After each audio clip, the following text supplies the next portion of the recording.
Est-ce que vous avez ici un problème d'exode? Est-ce que les jeunes s'en vont de Sainte-Urine? Je pense que c'est à peu près pareil comme dans plusieurs municipalités. Les jeunes, quand ils pognent après le secondaire, là, ils s'en vont au cégep, malheureusement, ils s'en vont soit à Québec qu'à Trois-Rivières, les plus souvent. La majorité. Parce que vous-même, c'est ça que vous avez vécu, vous êtes exilé, vous êtes allé travailler. C'est ça. Moi, à 17 ans, quand j'ai fini mes études, je voyais qu'il n'y a pas de possibilité d'emploi ici. Fait que je pouvais pas être cultivateur non plus parce qu'on était trop une grosse famille. Fait que je me suis en allé, j'ai fini l'école, puis le lendemain, je partais pour Montréal. Comment, d'après vous, on pourrait lutter contre ça? Premièrement, c'est en permettant du développement, que ce soit domiciliaire ou industriel. Exemple, on voudrait construire, nous, dans la municipalité, puis on ne peut pas parce qu'à cause de la CPTAQ, fait que ça ne fait pas travailler des jeunes en construction. Ils sont obligés de s'en aller plus loin. Tu sais, il n'y a pas de jeunes contracteurs qui pourraient s'installer parce que toutes les petites municipalités alentours, ils sont un peu bloqués. Fait que ça prend des petites PME pour pouvoir travailler dans nos régions puis attirer les jeunes. L'avantage qu'on a dans nos petites municipalités versus les grands, c'est les terrains qui ne sont pas dispendieux. Tu sais, les maisons ici, là, dans nos régions, une comparable avec la ville de Québec, là, il peut y avoir 30 à 40 de différence de meilleur marché. Puis, oui, on a tous les mêmes services. Autant les épiceries, la voirie, les écoles. Tu as aussi le CLSC, qui c'est quasiment un hôpital, à Saint-Marc. Ouais, moi, je peux vous dire, pour avoir vécu à Montréal puis en campagne maintenant, à Saint-Uribe, j'ai bien plus de services en santé à Saint-Uribe que j'avais à Montréal. Mais si j'étais à Montréal ou à Québec, justement, pour venir m'installer ici, je ne pourrais pas continuer à aller travailler à Québec ou à Montréal. Non. Tu sais, à court terme, oui, mais à long terme, non. C'est ça? Non. Fait qu'on ne pourra pas développer, parce qu'ici, autrefois, j'imagine qu'il y avait la forêt, il y avait l'agriculture. La forêt, quand j'étais jeune, là, à l'âge de 8, 9, 10 ans, là, il y avait tout à Saint-Uribe. Il y avait des bouchers, des boulangers, des magasins de linge, des quincailleries, il y avait 2 restaurants, il y avait 2 épiceries. On avait tout ici à Saint-Uribe. Ouais. C'est rare qu'on allait à Saint-Casimir. Comment on pourrait revenir à quelque chose comme ça, d'après vous? C'est pas évident, là, parce que le contexte a changé complètement. Là. Oui. Qu'est-ce qui va amener les gens? Ça va être la qualité de vie d'après moi, là, dans le futur. Lorsqu'on était jeune, ils ne parlaient pas de la qualité de vie. Maintenant, en 2026, on parle de la qualité de vie. Puis, la jeune génération, la qualité de vie, c'est de quoi de très important. Mais il y a quelques années, la Chambre de commerce, justement, avait fait une sorte de sondage auprès des jeunes pour savoir qu'est-ce qui les retiendrait dans la région. Puis le premier critère, c'était l'emploi. Comment on pourrait avoir des emplois dans une petite municipalité comme Saint-Uribe? Pourriez-vous avoir un mini-parc industriel ou spécialisé dans quelque chose?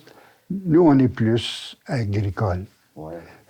Parc industriel, je ne vois pas d'opportunité à court terme à cause de l'eau. Quand il arrive à un parc industriel qui a besoin de beaucoup d'eau, ça serait un frein. Ouais. Ouais. Un parc industriel, c'est pas nécessairement des entreprises consommatrices d'eau, ça peut être des entreprises de services, des choses comme ça. Maintenant, tout voyage tellement... Ah oui, mais on est ouvert à ça, là, tout le temps. Tu sais, on a déjà eu ici, juste en face du bureau municipal, là, il y avait une compagnie, là, M. Vallée, qui faisait des meubles, puis tout. Puis à un moment donné, mais il a perdu le contrat parce que ça s'est en allé en Chine, mais il y avait une quinzaine d'employés qui travaillaient ici. Puis est-ce que vous faites des actions concrètes au niveau municipal ici pour garder vos jeunes, là? Oui, on a... Pour les jeunes, là, on a beaucoup, qui sont à l'école, au primaire, au secondaire, on a beaucoup d'activités, des activités familiales, tout. Fait que ça, les jeunes aiment beaucoup ça. Puis surtout là, avec le bénévolat, et on va en avoir encore plus. Fait que c'est le fun parce qu'on a 3 belles familles, tu sais, qui ont plusieurs enfants.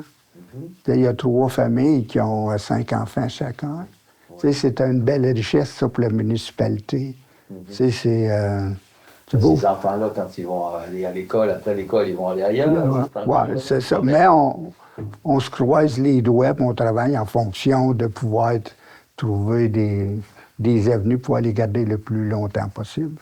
Tu as beaucoup de jeunes qui vont travailler à l'extérieur dans des grosses compagnies, qui vont pas tellement loin, tu sais, et qui font 45 minutes d'auto. Ouais. Puis, qui aiment mieux rester vivre dans Saint-Uribe, à cause, comme j'expliquais tantôt, se construire une maison, là, c'est comme moins cher, puis ça, puis dans le saut de vie. Ouais. Et peut-être qu'effectivement, on peut miser sur d'autres municipalités qui auraient, eux, des donneurs d'emploi. En plein ça. En plein ça. Je sais que Deschambault est en train de développer un secteur pour un parc industriel, mais Saint-Uribe, Deschambault, là, c'est comme ça prend 10-15 minutes max. Est-ce que vous pensez que à l'école, quand ils vont par exemple au secondaire à Saint-Marc, j'imagine qu'ils vont à Saint-Marc, oui. Ici, est-ce qu'on leur parle assez des richesses et du potentiel de leur région? Malheureusement, comment que ça se passe dans les écoles comme telles, je ne suis pas trop au courant. Mais vous posez une question très intéressante. Je pense qu'il devrait y avoir un volet pour développer l'appartenance. Ça aiderait justement à garder nos jeunes. Oui. Si les jeunes étaient plus conscients du potentiel de leur région, il y en a certains là-dedans qui ont l'âme d'entrepreneurs, qui partiraient des entreprises auxquelles on n'avait pas pensé. Qu'on n'a pas pensé. Absolument.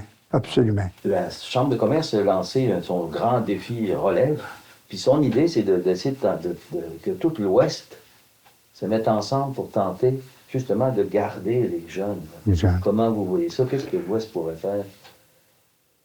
C'est une belle initiative. En ce concertant, là, dans tous les domaines. Tu sais, des petites municipalités, là, si on pousse toutes dans le même sens, c'est comme ça qu'on va réussir. Puis si on laisse décider par les grands centres, ça va être complètement, on va passer à côté du bateau. Ouais. Pour être dans le bateau, il faut le contrôler. Oui, il faut le contrôler, il faut être dedans, il faut avoir toute la même vision. Puis on travaille, moi, la mienne, je vois ça, on ne travaille pas contre une autre municipalité, on travaille avec l'autre municipalité. Parce que de toute façon, si on travaille contre, on va tout... On va tout mourir. Ouais. On va tout fermer. Est-ce que vous pensez qu'il y a un mouvement dans ce sens-là, une volonté des maires de l'Ouest? Moi, je pense que oui, parce que si on va, exemple, aux réunions dans les MRC, puis tout, c'est... moi, je suis nouveau, là, ça fait juste depuis novembre dernier. J'aime beaucoup l'attitude des participants, des maires, de travailler en équipe. Ça, là, ça m'impressionne parce que moi, j'ai toujours été un gars d'équipe, tout le temps. Oui, il y a une autre une activité que j'ai proposée à Jean-Pierre pour la Chambre de commerce, qui est de faire un réseau de jeunes journalistes.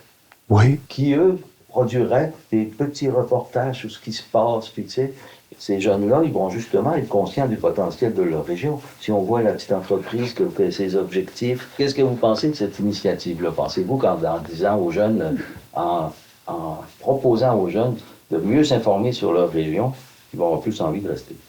C'est le pari qu'on fait. Moi, c'est une très bonne idée. Oui. Moi, je pense que c'est une très bonne idée. Moi, j'avais jamais pensé à ça. La possibilité de... Tu sais, comme on a une activité pour les enfants, la jeune personne pourra faire un petit reportage dessus, puis... ou des travaux, des problèmes qu'il peut y avoir. Ça leur ouvre aussi une porte, quelqu'un qui voudrait s'en aller là-dedans. Ben oui. Tu sais? C'est pas le but principal. Mais ça pourrait être... Tu sais, il y en a des jeunes dans nos municipalités que c'est le but, ça. Puis s'ils se font connaître en plus, si après eux-mêmes partent une entreprise, ben oui. Ils ont de l'avance. Ils ont de l'avance, d'un beau CV.